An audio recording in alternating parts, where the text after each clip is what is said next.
So good morning, everybody, and welcome.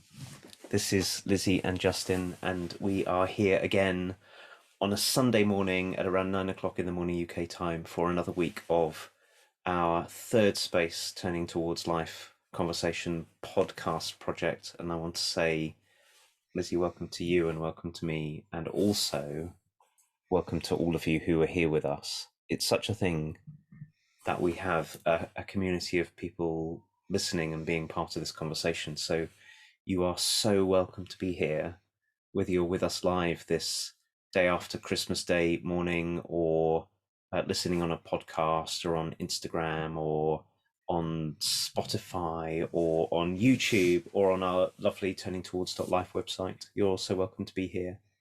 And this week we have Lizzie, a wonderful source, like a wellspring. This is what we do every week, is have some writing which launches us off into half an hour of conversation that you've written for us and for this, Lizzie, which I'm so grateful for. So thank you. Thank you, Justin. Justin, just as you were speaking, I was remembering that you posted a statistic this week of 30,000 somethings. And I wonder, can you explain what that is? Because I didn't really understand where it had come from or what it meant. But it was about turning towards life. In the last week, as much as you can make anything from the statistics that come, we reached 30,000 listens to this conversation on podcasts. Wow. So that's Spotify, Apple Music, Google Podcasts, all the TuneIn podcasts, all the places that people listen to podcasts. So it doesn't count Instagram and it doesn't count YouTube, but over the time we've been doing this, 30,000 times our conversations have been listened to. And it's amazing. A completely arbitrary number, right? But it's also feels to me something about the spread and the depth and the reach of this conversation we've been having. I've certainly never had any other conversation in my life that's been listened to 30,000 times. Usually just once. Yeah, so it felt significant to me to let us all know that that's what was happening. That's amazing. And amazing for me to know that the podcast is a really good way for people to be listening and sharing, and that's really lovely. Thank you. So everyone, you might have also worked out by now that Justin knows those kinds of things and knows how to get that access to those figures and do those things. And Justin, I'm ever grateful for your capacity to twiddle the buttons and find out the information and make it all work. So thank you. So here we go. This is something I wrote the other day, and it came, Justin, out of this internal family systems work that you and I are always seeming to be learning about these days. And it kind of came out of a bigger conversation than internal family systems, which is, as a person encountering other people, what background are we coming from when we are in a healing conversation with someone, or cooking the dinner with them, or helping them with something, or talking to them about God knows what. It's like, in any kind of relationship, what kind of background are we holding?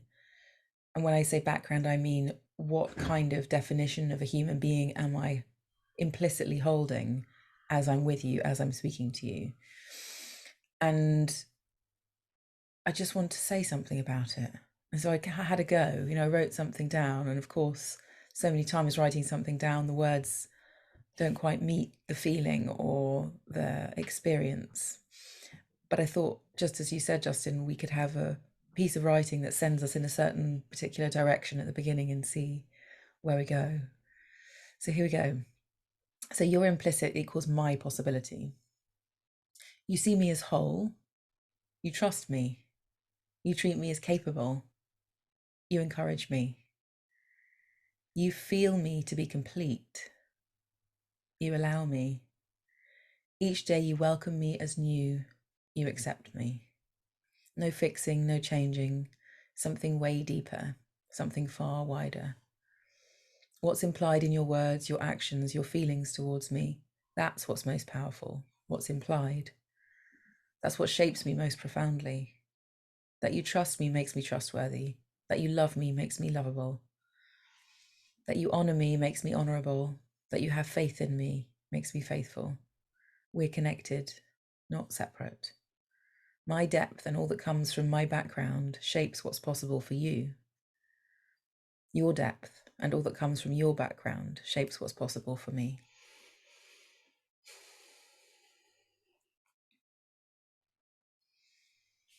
Thank you, Lizzie, both for reading that and for writing it.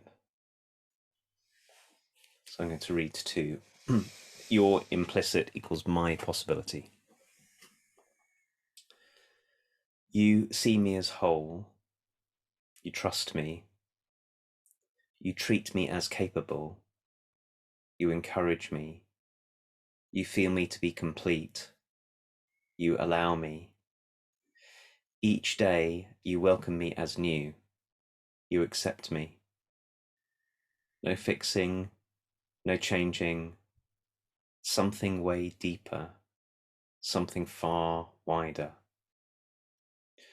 What's implied in your words, your actions, your feelings towards me, that's what's most powerful, what's implied. That's what shapes me most profoundly. That you trust me makes me trustworthy. That you love me makes me lovable. That you honor me makes me honorable. That you have faith in me makes me faithful. We are connected, not separate. My depth and all that comes from my background shapes what's possible for you. Your depth and all that comes from your background shapes what's possible for me.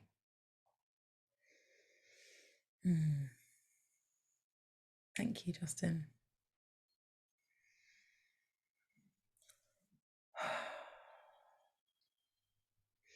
So I feel like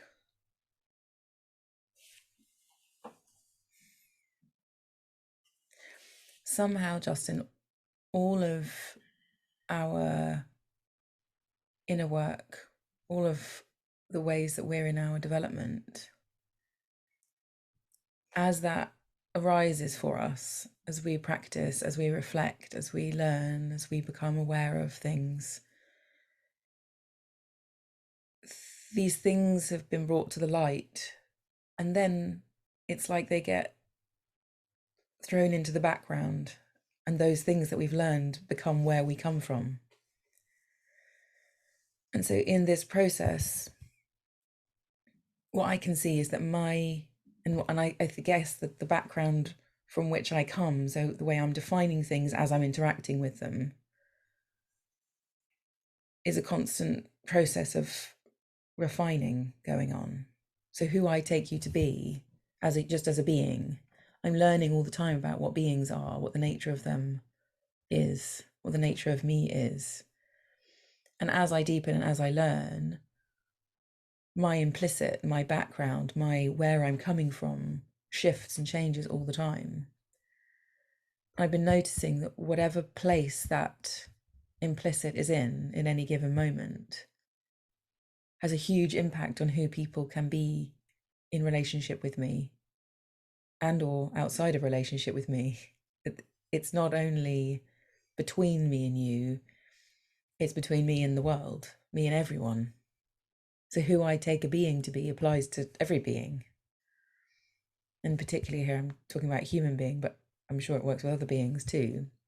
That what my definition of a human being is, which includes you, determines what I say to you, how I am with you, what I think about you, what I know is possible for you. And I feel like we don't really often get in the normal culture of things. I know I haven't got many times and still don't get that who I'm being is what calls you out in whatever part of you I'm calling forth by being the way I'm being. So if you see me as whole, you can trust me. if you see me as broken, it might be harder to trust me. If you feel me to be complete, you can allow me to be whoever I am, because my completeness is the way you've defined me. So if you thought I was broken, needed fixing, it would be really hard for you to accept me, because you'd be trying to change me all the time. So I feel like I'm in this place of seeing the relationship between how I'm being and what is possible for the person in front of me because of the way I'm being. And that's really what I'm trying to point to, which seems a little bit elusive at times to try and explain it. But I feel like I've had these really strong experience of profoundly being, I think the word is shaped, maybe even determined. Like I feel like I'm being called forth in very particular ways by very different people. So when someone is being a certain way with me, where I'm feeling, so the other day somebody was really worried about me and it was horrible. And I could find myself being really anxious and worried, and because of the person worrying about me, and I suddenly thought, hold on, I've got to like hold myself in a different way here, because I could feel myself being totally determined by the implicit worry that was behind all these requests and behind all these concerns. And I thought, my gosh, this is quite something to be worried about. Look who it turns me into when I'm worried about. Look who I will be turning people into when I worry about them.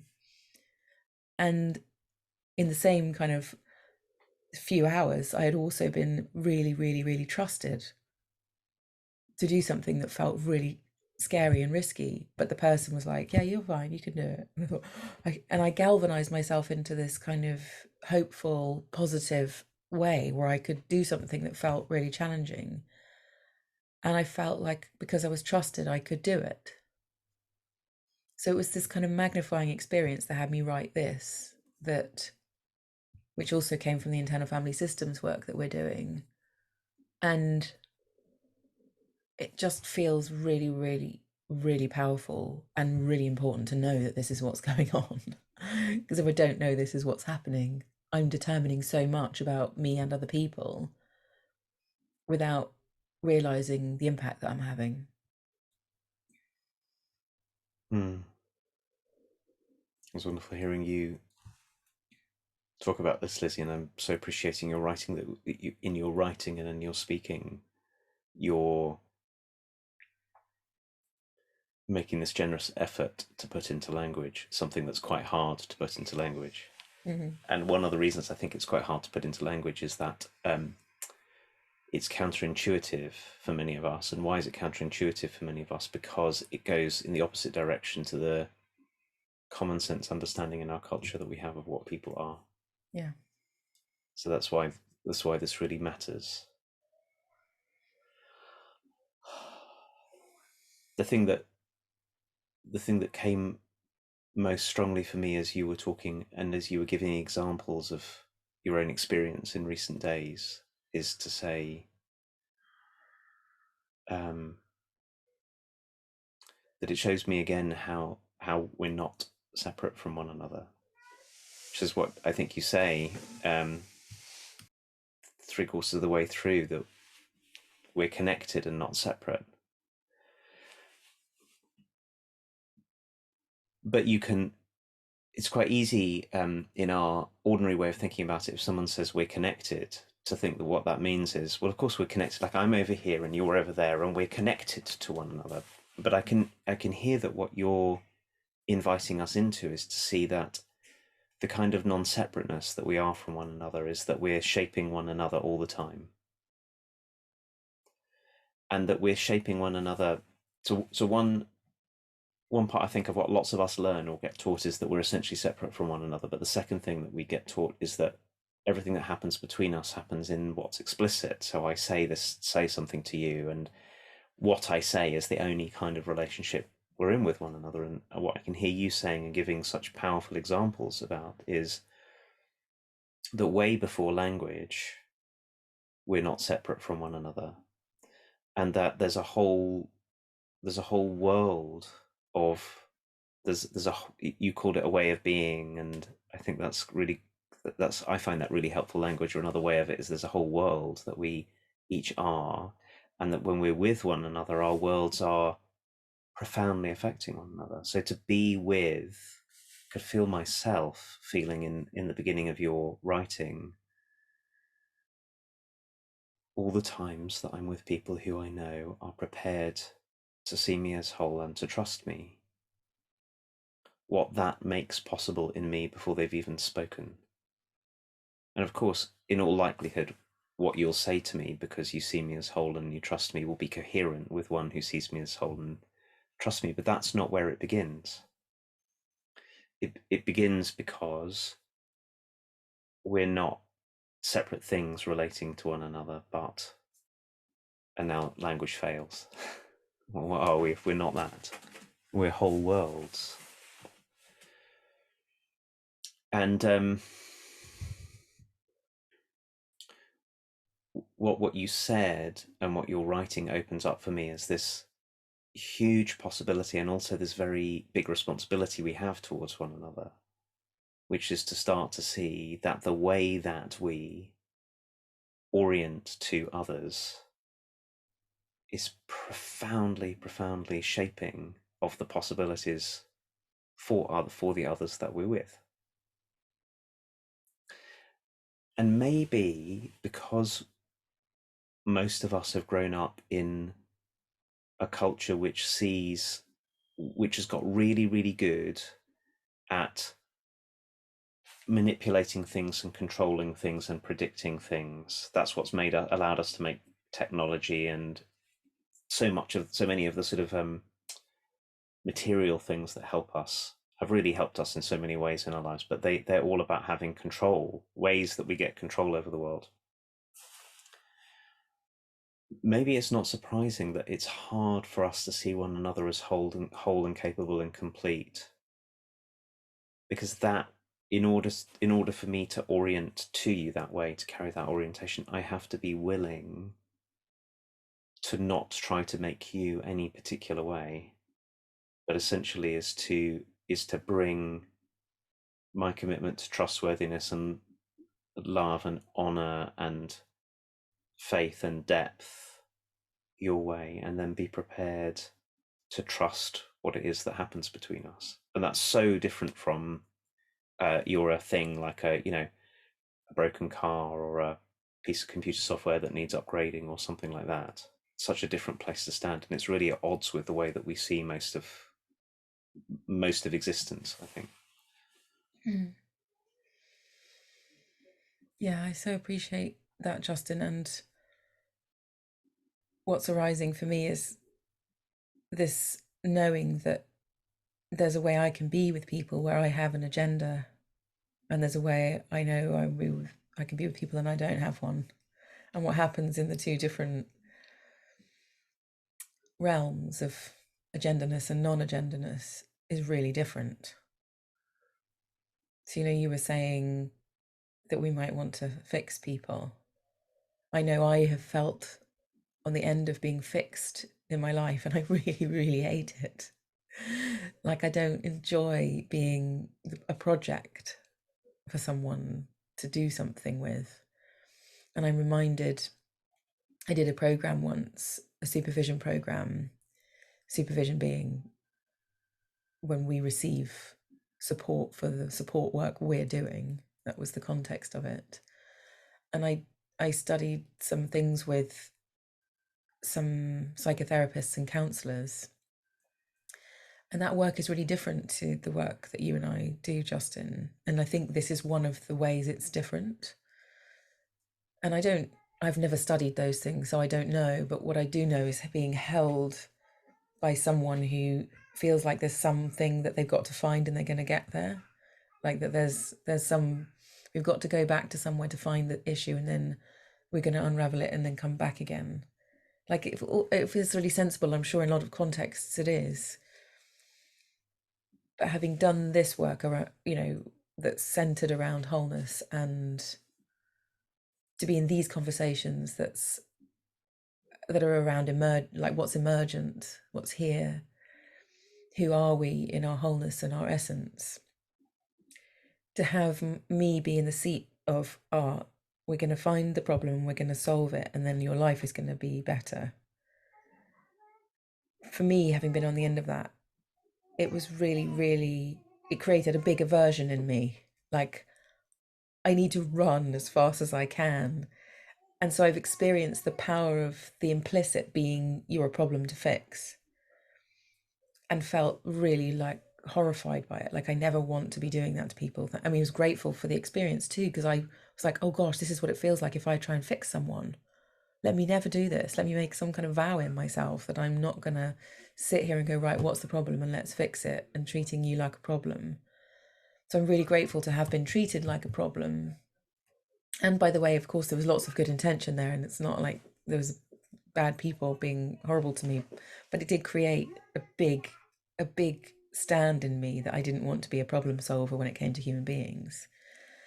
And so I feel like there's a lot of our systems generally that have this inherent in it that make me want to run. And I think, Justin, one of the ways that our work together feels like home is there's something much more interesting happening than solving problems.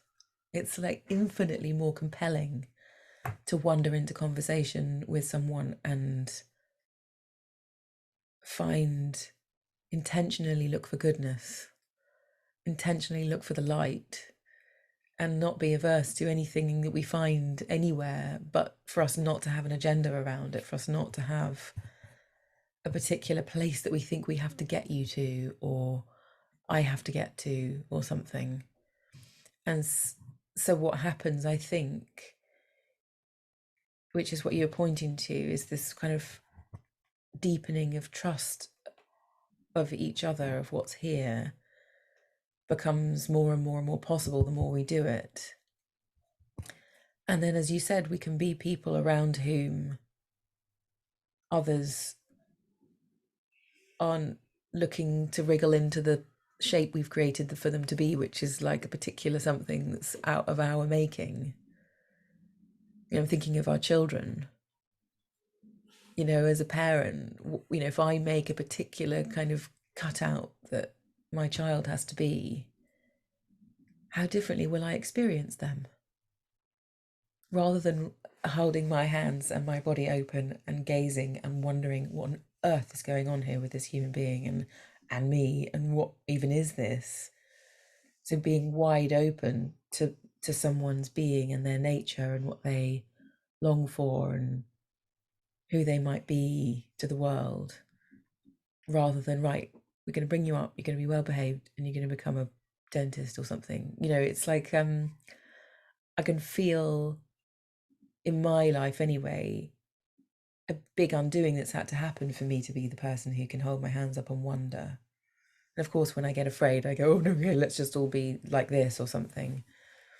But this practice with you, Justin, and all of our wider work together feels like it's building my implicit world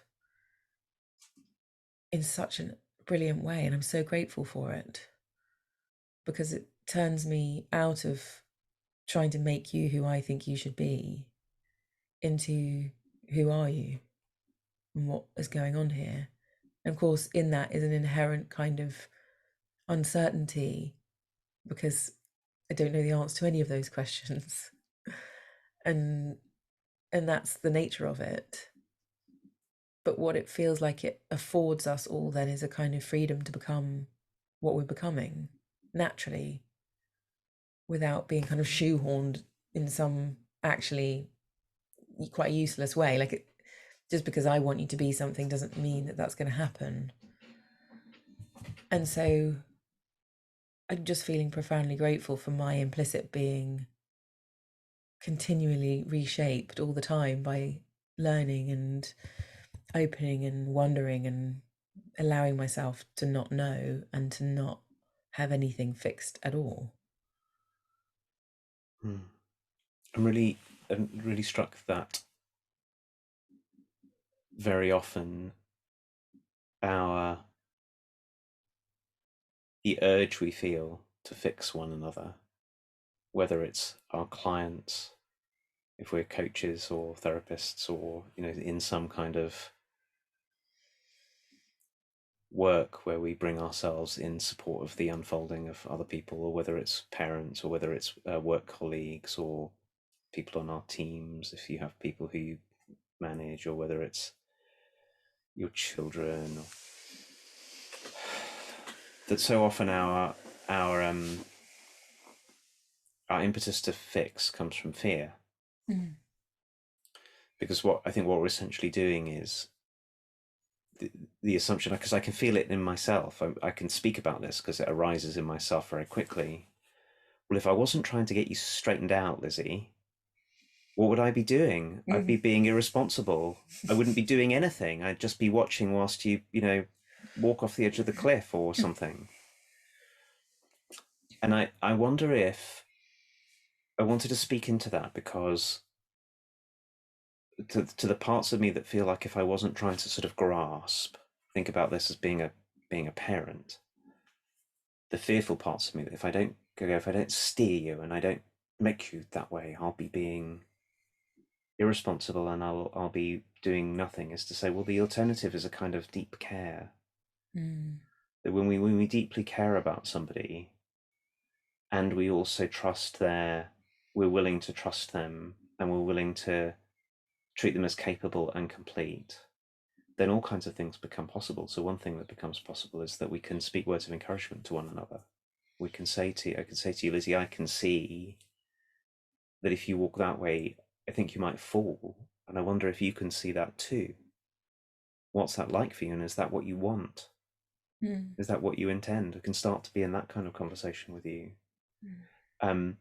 We can tell truth to one another. We can speak truthfully much more when we're willing to stand in this, I trust you, I treat you as capable, I want to encourage you. So I just wanted to say that, because your writing points into this very powerfully when you say there's something deeper and wider than fixing and changing. It's not like fixing and changing or just checking out. We can meet one another from a deeper something of ourselves and a wider something of ourselves, and then we can really take profound care of one another and support one another in our unfolding as parents, as partners, as friends, as co-workers, as coaches, as therapists, as teachers, and what's very, very present to me as I'm speaking is it seems to me so much of the world that we live in has been built on fear rather than the other. So it's so easy for us to reach for this fixing mode.